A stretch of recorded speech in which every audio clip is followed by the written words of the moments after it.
26 जानेवारी गणतंत्र दिनाच्या पार्श्वभूमीवर अमरावती जिल्ह्यात देशभक्तीचा अनोखा आविष्कार पाहायला मिळणार आहे।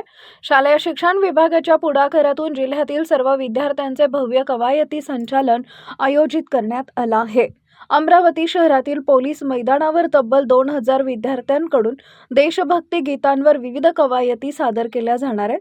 तर जिल्ह्यातील 14 तालुक्यांमध्ये एका मैदानावर अनेक शाळांमधील विद्यार्थी सहभागी होणार आहेत। 14 मिनिटं 40 सेकंदाच्या देशभक्ती गीतांच्या व्हिडिओद्वारे हे कवायती संचालन सादर होणार असून विद्यार्थ्यांमध्ये देशप्रेम आणि राष्ट्रभक्तीची भावना निर्माण करणे हा या उपक्रमाचा मुख्य उद्देश आहे। या भव्य कार्यक्रमाला शिक्षण मंत्री दादा भुसे यांची प्रमुख उपस्थिती लाभणार आहे। अमरावती शिक्षण मंडळातर्फे आयोजित पत्रकार परिषदेत शिक्षण उपसंचालक निलिमा टाके, माध्यमिक शिक्षणाधिकारी प्रिया देशमुख आणि प्राथमिक शिक्षणाधिकारी सतीश मुगल उपस्थित होते।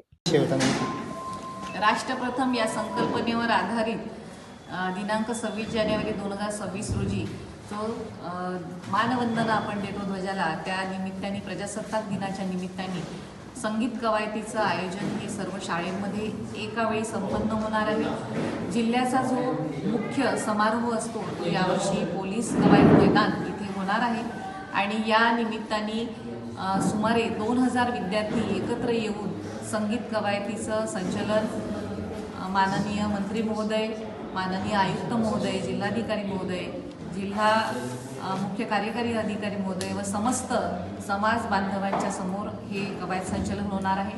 यामध्ये राष्ट्रभक्ती हा मुख्य संकल्पना आहे, राष्ट्रप्रथम ही संकल्पना आहे।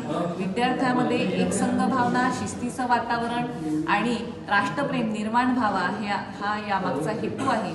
सर्व पत्रकार महोदयांना विनंती आहे की याची वाईट पब्लिसिटी आपण द्यावी, परंतु त्यासोबतच सर्व पालकांना सुद्धा विनंती आहे माझी की या प्रजासत्ताक दिनाच्या मुख्य समारोहाला तथापि सर्व शाळेमध्ये जिथे आपले पाल्य शिकत आहे तिथे सर्वांनी कार्यक्रमाला उपस्थित राहून विद्यार्थ्याचा आनंद द्विगुणित करावा आणि सोबतच शिक्षण विभागाला सहकार्य करावे।